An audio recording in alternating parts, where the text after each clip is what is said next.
Hello everyone, this is Ali, your sales consultant here at Mitsubishi Pit Motors, Jose Abad Santos, Manila.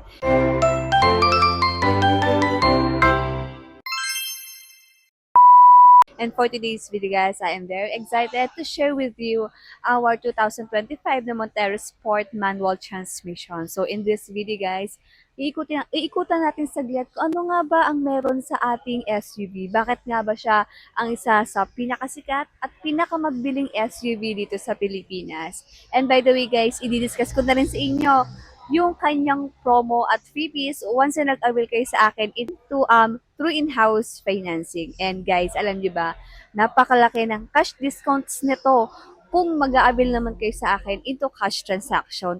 So tara guys, samahan niyo ko. Ikutan lang natin saglit ang ating 2025 na Montero Sport Manual Transmission. Let's start.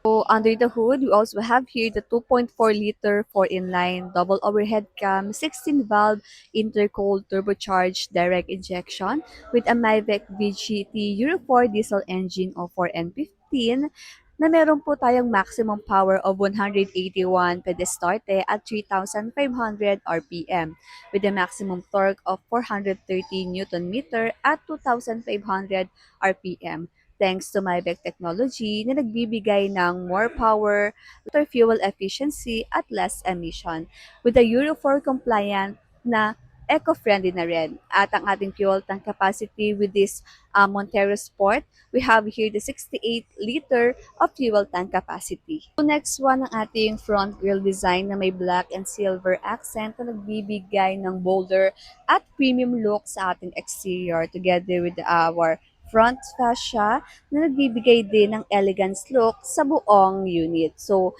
ang ating front fascia ay nagbibigay din or nakakatulong din to lessen engine stress dahil mas maraming hangin din po yung papasok sa ating engine. Next one ang ating headlights. Naka-halogen projector headlights na rin po ito. At ang ating fog lamp po ay combination din po ng halogen and bulb type. So, moving on sa ating wheels. So, sorry guys, medyo madumi yung ating wheels dahil hindi pa siya naka-car wash. So, yung sukat ng ating wheels ay 18-inch na alloy wheels na may sukat na 265 by 60 R18 with a turning radius of 5.6 meter.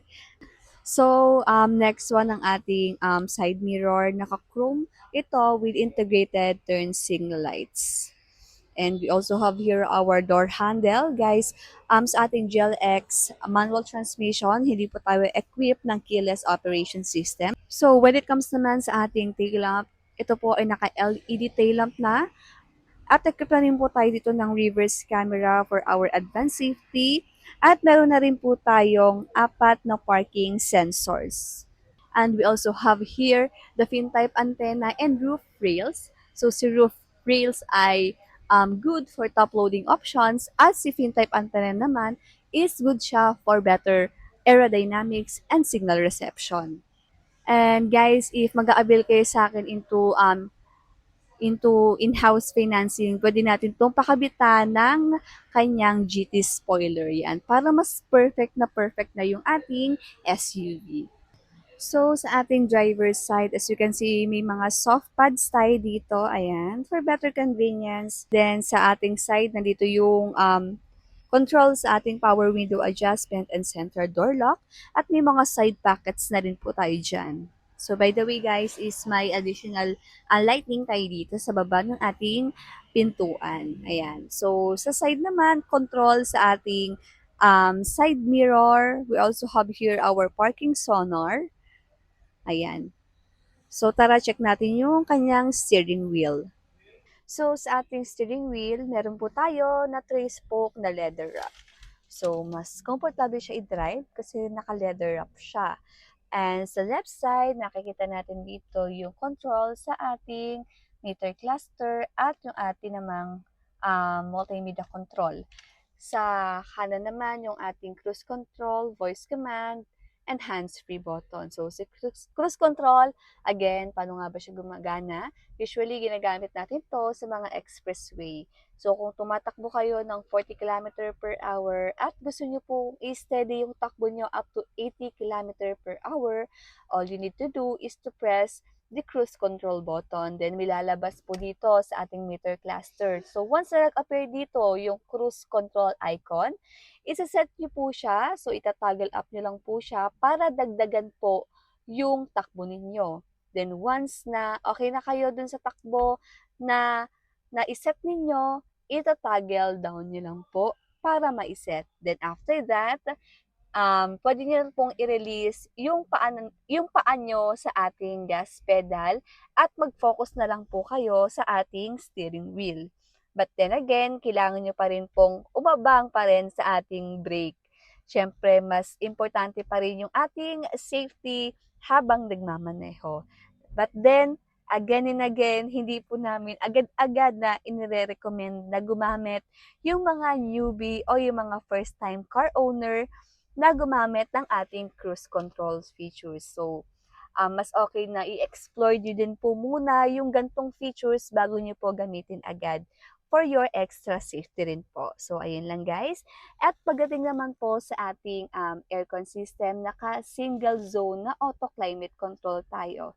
Then, dito po yung ating temperature, tataasan nyo or bababa sa atin naman pong blower, ayan.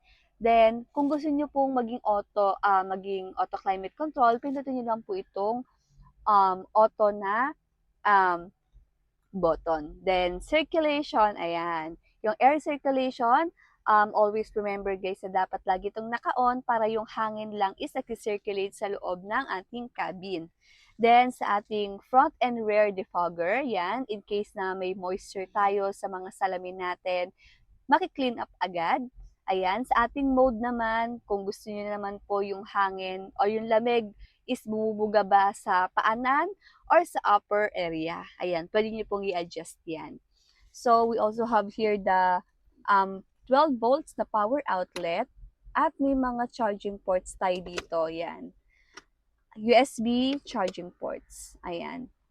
And then, sa ating info system, naka-smartphone link display and audio. Ayan. Pwede kayo mag-connect dito via Apple CarPlay and Android Auto. Ayan. And then, meron din po tayo itong 6-speed na manual transmission. So, sa mga gusto po na manual lang po yung drive, perfect na perfect po sa inyo yung ating Montero manual. Then, meron po tayong, of course, traditional handbrake with 2 cups holder, ayan.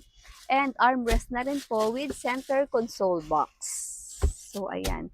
So, by the way, yung seat material natin is naka-black fabric seat material po tayo sa ating manual transmission. Ayan. So, alam niyo guys, sobrang lambot nito. So, sulit na sulit to sa 1.5. So, naka-SUV ka na. 1.5 lang, di ba? Then, sa ating glove box, so sa glove box natin, ang maganda dito kay Montero, guys, nadadump siya or may slow movement siya once lang nakinlik nyo tong button na to dito. Kasi unlike sa iba nating variant kasi, alam ko si Expander Cross, yung 2026 natin, hindi siya nadadump. Kumbaga, hindi siya slow movement. Talagang kailangan ng extra gentle bago natin buksan yung glove box. Ito kay Montero manual guys, pipindutin nyo lang, automatic na talaga siya magbubukas. So, rin to, maganda rin to, ito rin yung isang magandang feature kapag yung glove box is damp. Ayan, di ba? Kasi usually, di ba yung hindi slow movement, madalas talaga nagkukos ng pagkasira agad eh. So, kay Montero, talagang sulit na sulit ka. Sa ating second row, of course, hindi mawawala yung mga soft pads natin, guys. Naka-stitch na yan. Ayan. So, meaning, mas matibay, di ba? So, side pockets, hindi mawawala sa ating mga second row passengers. So, check natin yung loob. So, sasakay lang ako. Ayan. So, napakadaling sumakay sa unit na to. Ayan, as you can see. So, by the way, guys, wala tayong charging port sa ating second row area. So, sa murang SUV naman na to, di ba? Sulit ka na. Yun nga lang, syempre, may mga benefits din tayo na hindi makukuha kapag ganito kamurang SUV yung kukuha ninyo. But then again, syempre, sa 1.5, sulit na rin to, di ba? Side pockets, aircon vents natin guys, andyan sa side. Ayan. May mga handle tayo for extra safety of course. Ayan. Yan naman yung pwesto ko dito guys. Sobrang luwag. Ayan. So guys, as you can see, 5'2" yung height ko. So, komportable pa rin naman ako dito. Even yung legroom natin is maluwag pa din naman siya. And equipped na rin naman tayo dito ng tawag dito ng seat belt for extra safety rin ng ating mga second row passenger. But yun nga, yun lang yung naging kulang siguro sa convenience ng ating manual transmission kasi wala tayong charging ports sa ating second row passenger. So, yun lang yung nakakalungkot talaga. So, check natin yung third row. So, dito na lang muna tayo sa ating trunk area. So, as you can see, is sobrang luwag niya. Ayan, may extra storage tayo dito para sa mga gamit, extra gamit nyo. So, hindi siya sobrang laki, but then again, makakatulong pa rin naman siya para sa mga maliliit nyong gamit. So, again, na-full flat pala siya by the way. Ayan, sobrang luwag. So, pwede to kung galing kayong, kung may mga maleta kayo or mga malalaking gamit, perfect na perfect din tong si Montero for cargo use. So, saan ka pa for as low as 1.5 million, meron ka ng talagang pinakamabili, pinakasikat na SUV dito sa Pilipinas. So, tara guys, discuss ko naman sa inyo yung kanyang mga promo at freebies once na nag-avail naman kayo sa akin through in-house financing. So, tara! And there you have it guys, tapos na po nating iputan yung ating 2025 na Montero Sport Manual Transmission. So magkano nga ba siya? It retails 1,568,000. Naka-zero down payment pa rin po tayo guys in all banks yan. At yung kanyang monthly amortization is nasa around 32,000 lang. At when it comes naman sa kanyang freebies, kung mag-a-avail kayo sa akin through in-house financing, pwede kayong mamili. Meron tayong option 1 sa ating freebies, which is the Black Series look. So, kung gusto niyo yon, pwede niyo po yung i-avail sa akin. Then, sa option 2 naman, kung ayaw niyong ipa-Black Series, pwede natin siyang pabitan ng Bosch Europa horn, side step seal, rain visor, HD dashcam, two-tone mags or Black Series mags, ayan, GT spoiler, pwede natin yung palitan. Then, ano pa ba? Keychain, umbrella, deep dish matting, meron po tayong set of garnish at car care kit at marami pa pong iba. So, makukuha niyo yung mga freebies na yan sa akin kung mag-a-avail kayo through in-house financing. Paano naman po kung bibili kami into cash transaction? Good news, dahil naka 275,000 po yung ating cash discount. So, yung mga freebies na pinapamigay ko po kapag cash transaction is HD dashcam, rain visor, keychain, and umbrella. But then again, kung gusto niyo po naghahanap po kayo ng any Mitsubishi unit, lahat naman po is available dito sa aming dealer. Kontakin niyo lang po ako sa aking mga contact details na makikita niyo po dito sa aking screen. By the way, this is Ali, your sales consultant here at Mitsubishi Pick Motors sa Sebad Santos, Manila. And I hope to see you here, clients. Don't forget to like, share, and subscribe sa aking YouTube channel para updated ka sa mga susunod pa nating mga videos. So, ayun lang guys. Ingat. Follow for more. Bye!